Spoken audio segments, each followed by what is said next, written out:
Hello, Mary Me. So this is going to be a video about the top 10 questions I generally get about being goth. And I know there's a lot of videos about this topic online, and a lot of them probably from people who know far more than I do, but since these questions keep popping up, there's obviously room for some more of them. And also, this is definitely not the only questions that gets asked, but they are some that gets asked with quite a bit of frequency, and I just wanted to address them because some of them have some truth to them. Basically, they are very often reflect certain stereotypes about goths, and some of those stereotypes have a bit of truth to them. Others are completely false. Also, I do get these questions less frequently than many, since I generally do not use makeup. I guess I look less gothy than many, but I do get them. I get them quite often. Like, for example, I went to the doctor here the other day to get some medicine for my allergies, and I wore this skull scarf, and he asked me if I was a Satanist. And yeah, so let's get started. I've made the list here. Question 1. Are Goths Satanists? Some Goths are, and some goths are Christians, some are pagan, some are Hindus. I even know of a few Muslim goths. Basically, goth is not a religion, it's a lifestyle. Now, are there more pagans than other religions? And paganism has nothing to do with Satanism. Yes, there are more pagans than other religions within Goth. Basically, pagans are other alternative religions. Because it's an alternative lifestyle, it sort of makes sense that people who have one alternative thing about them, for example, their religion, would gravitate towards other things like alternative lifestyle. But generally, there is no set religion, or so no, Goths are not generally Satanists. Like I said, some are Satanists, some are Christians, some are atheists. It doesn't matter. There are people of all walks of life, all kinds of religions who are Goth. And yeah, I think that is as much as you can say about that. It has nothing to do with Satanism. Yes, Goths have appreciation for darker things and dark aesthetics. But that does not mean that we generally worship the Christian devil. Though for those that do, that's completely fine by me. Next question. Are gods evil? I get this a lot. And no, gods are not evil. Of course there are mean bastards who are gods, but generally gods are like most people. Completely okay, decent human beings. You see, Goth has nothing to do with evil. Yes, we do appreciate darker things, but that doesn't mean that we appreciate people getting hurt or want to hurt animals or children or anybody else. Basically, it works a bit like this. Unless there are light, there will be no shadows. But unless there's also darkness, there will be no light. Goth very much is about appreciating the beauty in darkness. So you see this when you look at, for example, a cemetery. You see the reflection of the lives of the people who are buried there, and both the joy and the grief of those that have loved ones buried there, and that is beautiful. Or, for example, you can see a gruesome scene in a movie, but at the same time you see these two characters that love one another in it, and that is beautiful. Or a vampire, for example, that you see is both a very beautiful, well, now we're talking about the cinema version of the original legend there, uh, creature that's both very beautiful but at the same time very tragic. Those kinds of uh, opposites. It's very much a part of the Gothic aesthetic.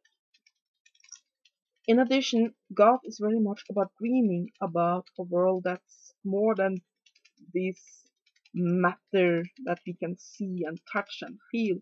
It's about dreaming about a world that's just more fantastical. It doesn't have to do with evil. And I do realize that for some people this can be hard to get because we might wear t-shirts that shows grotesque things or have barbed wire around our necks with rubber versions of it. Is it leather? Something. Or we wear these symbols and such that people might associate with evil.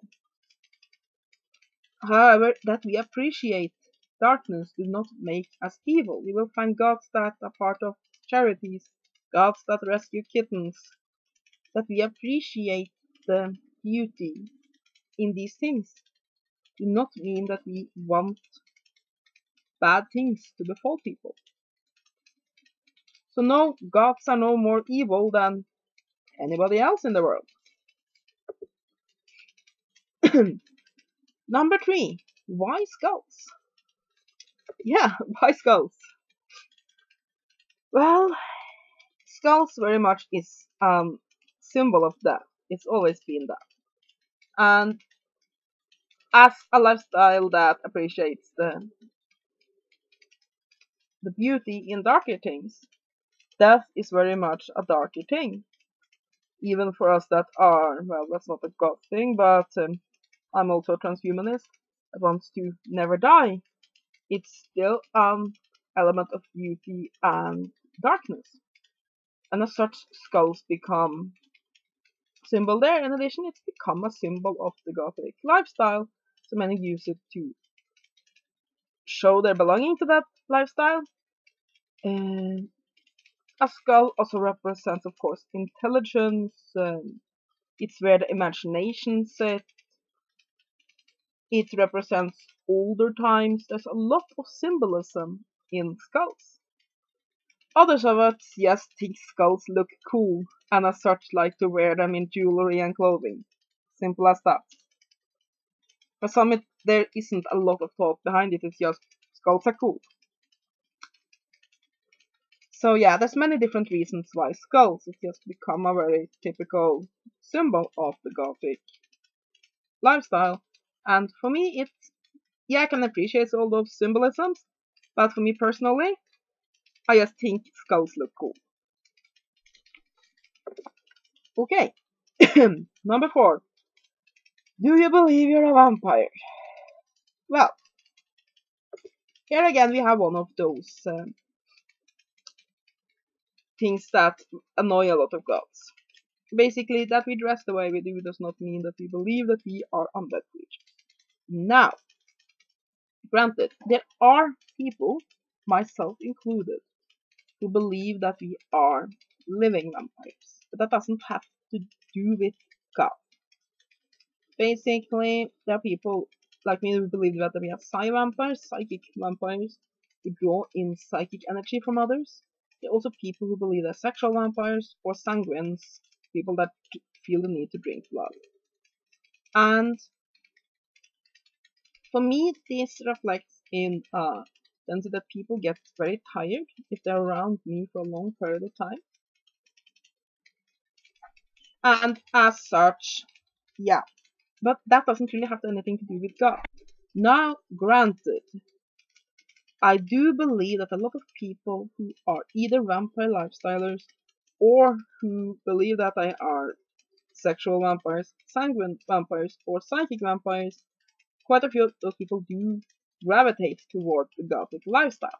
However, goths in general are so tired of this question that I have a tendency to look down on those that are in the living vampire community. So, no, goths do not believe that they are vampires. Now, the symbol of a vampire is very much a Gothic imagery. It's like the epitome of it. You have this figure, and we're again talking very much about the Hollywood myth rather than the original folklore here. A creature that are both beautiful and terrible, who have so many amazing abilities, but at the same time has a very tragic fate. And as such, it embodies the ideas of a dark beauty, while at the same time having that drama that Goths really like. So it's very much a Gothic symbolism, and very many Goths, not all of course, but very many do like vampire literature. However, no, most Goths do not believe that they are vampires. Though, of course, some believe they are living vampires, and I do believe there are quite a few that believe they're living vampires that end up in a Gothic lifestyle. There's also quite a few that are just your regular soccer mom or anything else, but as a general rule, no, Goths do not believe they're vampires. Moving on to question 5. Is it just a phase? No. Of course, for some people it is. A lot of people have to go through a lot of different lifestyles, a lot of different ways to look at themselves, and so on, before they find the one that fits for them. However, there are also a lot of Goths who has been Goths all their life. I mean, for me, I was Goth long before I knew that there were something called Goths.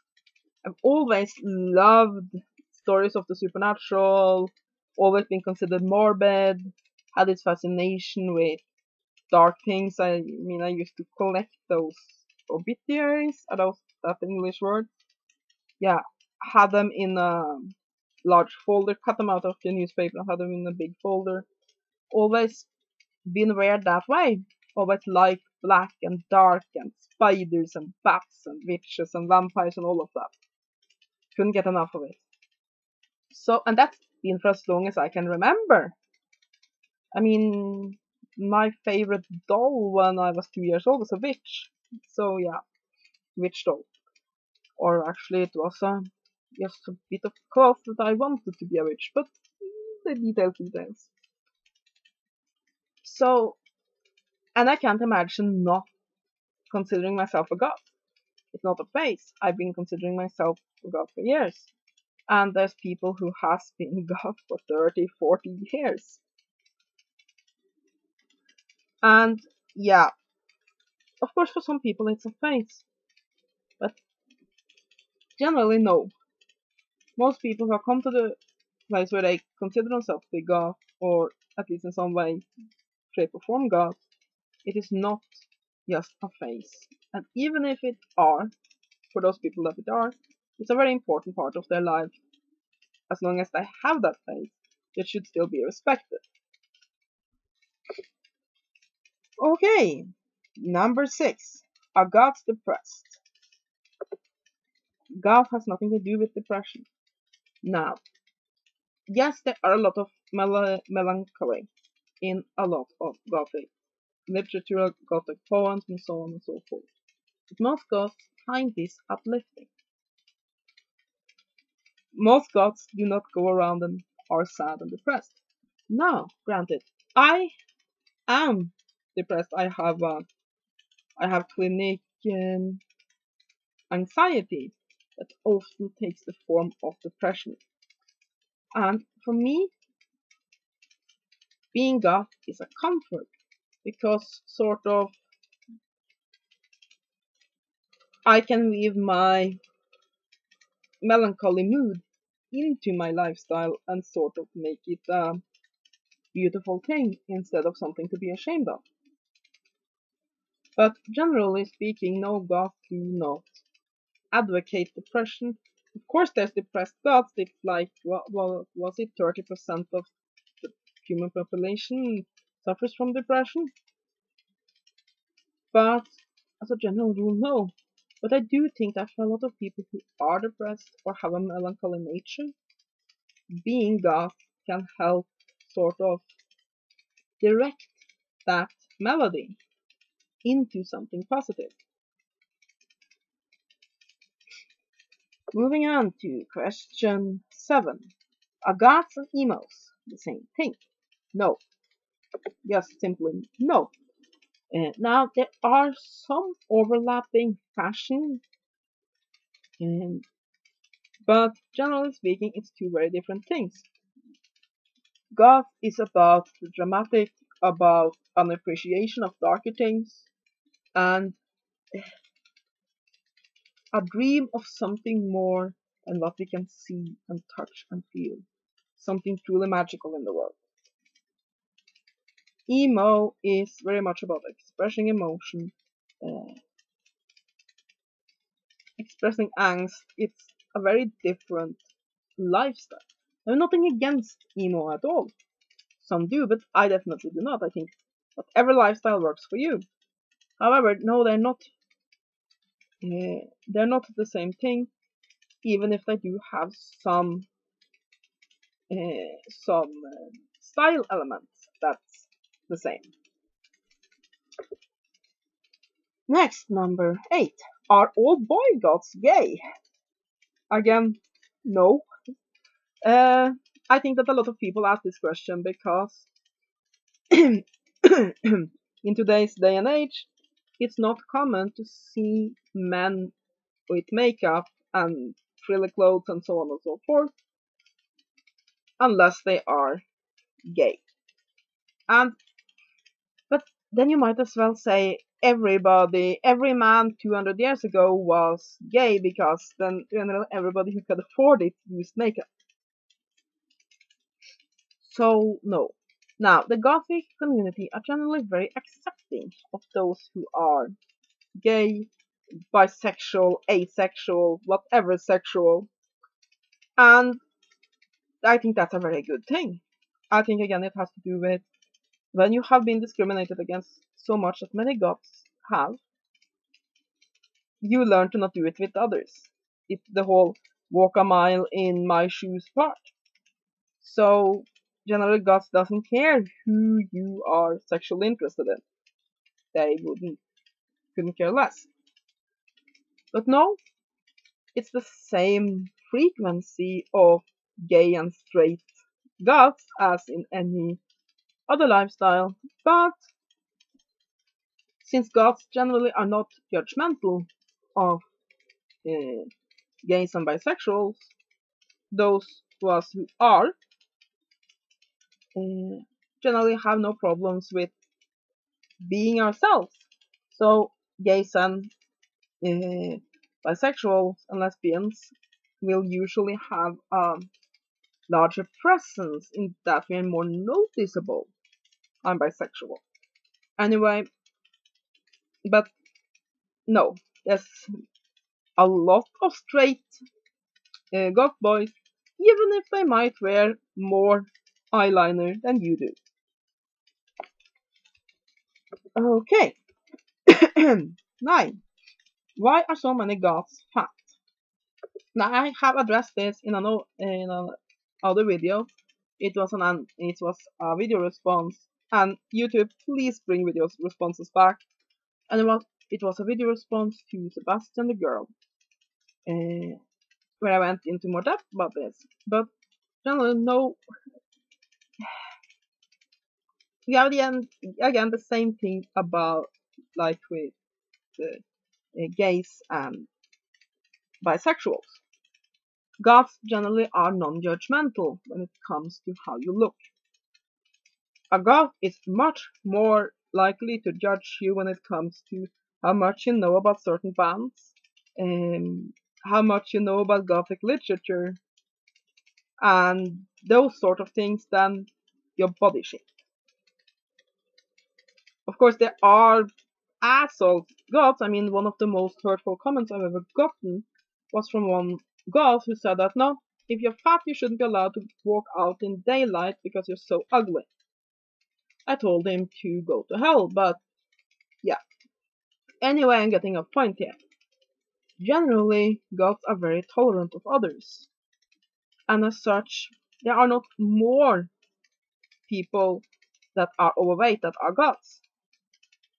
But those people who are overweight and goth are often more noticeable because we don't feel the same need to hide So at the Goth Club you will find the fat chick in her corset and miniskirt dancing away like crazy, while in a more normal dance club you would probably find her sitting in as far back into a corner as she can get because she's afraid of judgment. But of course, this is generalities.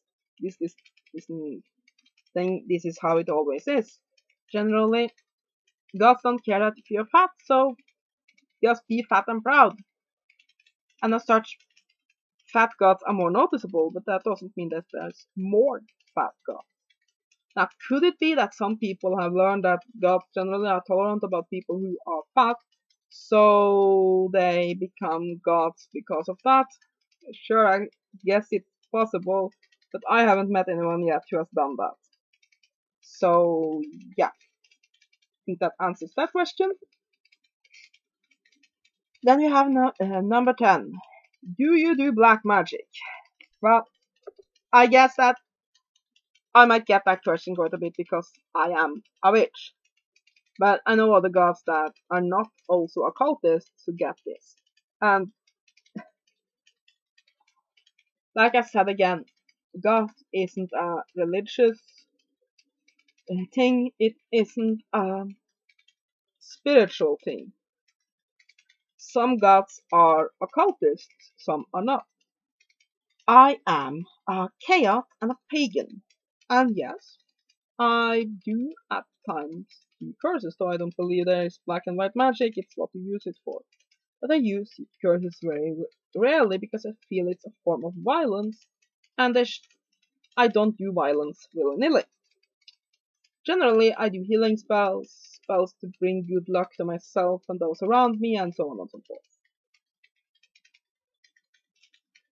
So yeah, but generally, like I said, people who are alternative in one way have a greater tendency to be alternative in another way. So I guess that you have a greater chance that if you meet a goth, that they are in some way, shape, or form occultist than another random person. But that doesn't mean that all gods are occultists, and it doesn't mean that all gods who are occultists will do what is normally called black magic. I mean, a lot of gods doesn't believe in magic. So no, being goth doesn't mean that you're an occultist. Though, since, like I said, one alternative tends to lead to another, you have a greater chance that the person you're talking with is an occultist if they're goth. But it's no way, shape, or form a general thing.